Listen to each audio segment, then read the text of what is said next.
4 डिसेंबर 2025 वार गुरुवार ह्या दिवशी आली आहे श्री दत्त जयंती. त्याच्याचबरोबर मार्गशीर्ष पौर्णिमा सुद्धा आहे. गुरुवार असल्यामुळे गुरूंची सेवा करायची, भगवान विष्णूंची सेवा करायची, कारण मार्गशीर्ष महिना आहे. आणि पौर्णिमा असल्यामुळे माता लक्ष्मीची पूजा करायची आणि मार्गशीर्षचा गुरुवार असल्यामुळे अगदी सुंदर असा योग हा जुळून आलेला आहे. बघा, काही ना काही अडचणींमुळे, आपल्या संसारिक अडचणींमुळे प्रत्येक वेळेस आपल्याला सेवा करणं शक्य होत नाही. मग आता माझं म्हणाल तर गुरुचरित्राचं पारायण ह्या वर्षी झालं नाही. त्याचं कारण मी नक्कीच तुमच्यासोबत शेअर करेल, किंवा बाकीच्या ज्या काही सेवा आहेत त्या चालू आहेत. आता मार्गशीर्ष महिना म्हटलं तर भगवान विष्णूंचा अतिशय प्रिय महिना.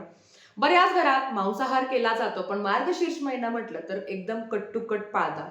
बऱ्याच घरात मद्यपान, धूम्रपान केलं जातं, पण मार्गशीर्ष महिना म्हटलं तर ह्या गोष्टी केल्या जात नाही, कारण श्रावण महिना एवढाच पवित्र हा मार्गशीर्ष महिना आहे. मग आता या संपूर्ण मार्गशीर्ष महिन्यामध्ये ज्यांना काहीही करणं शक्य झालं नाही, म्हणजे अगदी माता लक्ष्मीची सेवा मार्गशीर्षचे गुरुवार पण काही कारणांनी ज्यांना करणं शक्य होणार नाही आहे, किंवा भगवान विष्णूंची सेवा या 15 दिवसामध्ये काहीच झाली नाही आहे, त्यांच्यासाठी उद्याचा दिवस खूप महत्वाचा आहे. म्हणजेच काय, ज्यांना काही करणं शक्य नाही झालं किंवा होणार सुद्धा नाही आहे, मग लग्न कार्य आहे, बऱ्याच काही आपल्या अडचणी आहे, मासिक धर्म सुद्धा पिटाळ, ह्या गोष्टी चालूच असतात. मग अशांनी उद्याचा दिवस अजिबात चुकवू नका. शक्य असेल तर उद्या ज्या काही सेवा सांगते आहे त्या करण्याचा प्रयत्न करा. तर त्या कुठल्या ते बघूया. सगळ्यात आधी उद्या पौर्णिमा असल्यामुळे, कारण उद्या दिवसभर पौर्णिमा असल्यामुळे सत्यनारायण उद्याच करायचं आहे. पौर्णिमेचं सत्यनारायण उद्या करायचं आहे. ज्यांना नाही शक्य होत उद्या करणं, पौर्णिमेचं सांगते बरं का, ज्यांना नाही शक्य होत, आता आपण म्हणतो ना की मार्गशीर्ष महिन्यामध्ये एक तरी सत्यनारायण करावं, तर तो उद्याचाच दिवस आहे.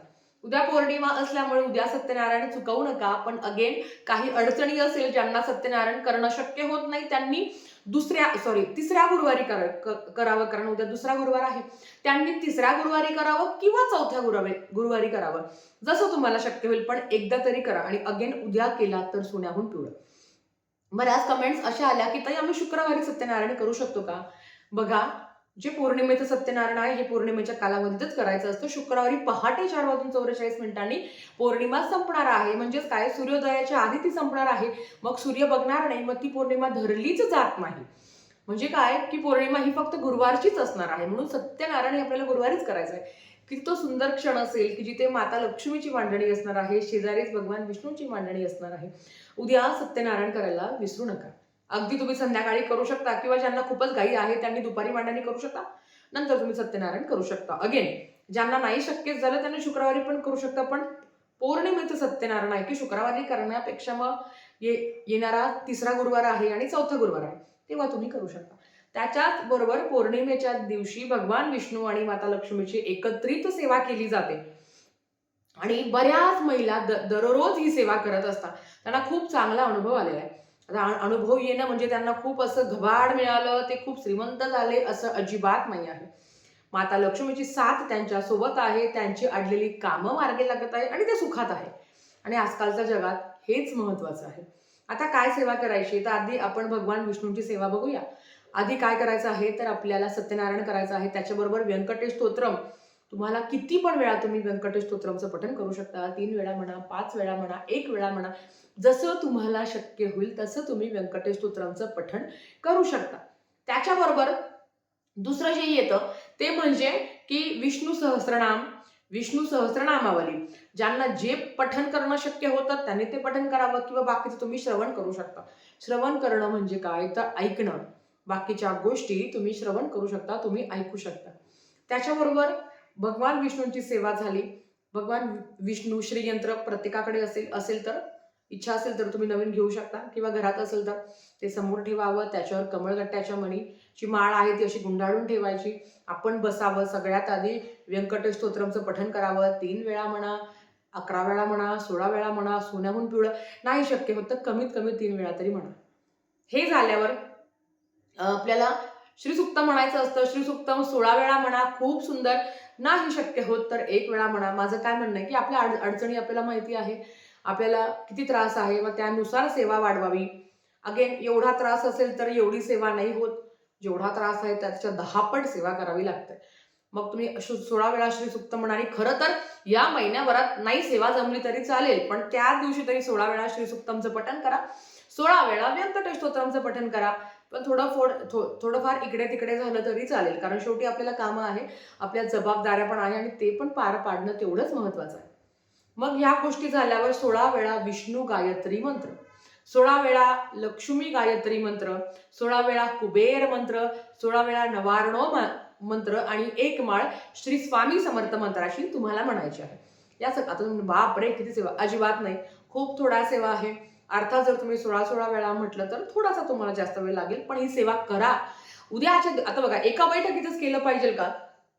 शक्यतो जर लहान बाळ असेल, काही अडचणी असेल, तर मग तुम्ही थोडासा गॅप घेऊन केलं तरी चालतंय. म्हणजे समजा श्रीसुक्तम तुम्ही आधी पठण करा सकाळी आणि बाकीचे जे काही व्यंकटेश स्तोत्रम आहे, जे काही मंत्र सांगितले आहेत ते तुम्ही संध्याकाळी पठण करा. 2 टप्प्यात पण करू शकता, तुमची इच्छा. पण अगेन बाळ वगैरे झोपलं आहे, घरातले कामं तुमचे सगळे उरकून झाले आहे, अशा वेळेस तुम्ही एका बैठकीतच सगळ्या सेवा केल्या तरी हरकत नाही, तुमची इच्छा. एका बैठकीत केलं तर तेवढी ऊर्जा आपल्यात येते. टप्प्याटप्प्यात केल्यावर ती ऊर्जा सामावून घेणं होईपर्यंत आपल्या सेवा पण संपून जातात. म्हणून एका बैठकीत केलं तर तेवढी सात्विकता, तेवढी ऊर्जा आपल्यात येते. बाकी तुमची इच्छा, तुम्ही करताय ना, याला महत्व आहे. हे सगळं तुम्हाला करायचं आहे. मी तुम्हाला काय सांगितलं की ज्यांना नाही शक्य होतं या संपूर्ण महिन्यामध्ये करणं, त्यांनी करू नका. पण ज्यांना उद्या करणं, जे उद्या जरी केलं तरी खरंच तुम्हाला खूप चांगला फायदा होणार आहे. श्रीयंत्र नाही आहे, माता लक्ष्मीची मूर्ती असेल, माता लक्ष्मीची मूर्ती फोटो काय असेल तर श्रीम हा माता लक्ष्मीचा बीज मंत्र आहे. तुम्ही अगदी श्रीम श्रीम श्रीम श्रीम ह्या मंत्राचा मंत्र जप केला तरी चालेल. लाल फुल असेल, माता लक्ष्मीला अर्पण करावं. तुम्ही मांडणीच्या समोर बसून केलं तरी हरकत नाही. जिथे माता लक्ष्मीची मांडणी आहे तिथे पण तुम्ही बसून ही सेवा करू शकता, कारण माता लक्ष्मीला काय प्रिय आहे तर तिला भगवान विष्णूंची सेवा प्रिय आहे. आता ज्यांना एका बैठकीत नाही करणं शक्य होत तर ते दोनदा करू शकता. तुमच्या घरात ओम श्रीम नमः किंवा ओम श्रीम महालक्ष्मी नमः, ओम श्रीम महालक्ष्मी नमः किंवा श्रीम श्रीम श्रीम, कारण हा माता लक्ष्मीचा बीज मंत्र आहे. उद्याचा दिवस खूप महत्वाचा आहे. जास्तीत जास्त सेवा करण्याचा प्रयत्न करा. अगदी दिवसभरात तुम्ही कधी सेवा करू शकता, सेवेला बंधन नाही. भगवान विष्णू माता लक्ष्मीची सेवा तुम्ही 12 ते 12:30 मध्ये सुद्धा करू शकता बरं का. पण अगेन आपण 12:15 वाजता आपण दत्त जन्माचा अध्याय वाचणार आहोत. मग 12:39ला दत्त जन्म होतो, मग आपण आरत्या वगैरे घेतो, त्याच्यानंतर तुम्ही पठण करू शकता. कधी पण करा, आपल्या जबाबदाऱ्या सांभाळून आपल्याला ही सेवा करायची आहे. तुम्ही नक्कीच करा, तुम्हाला अनुभव येईल.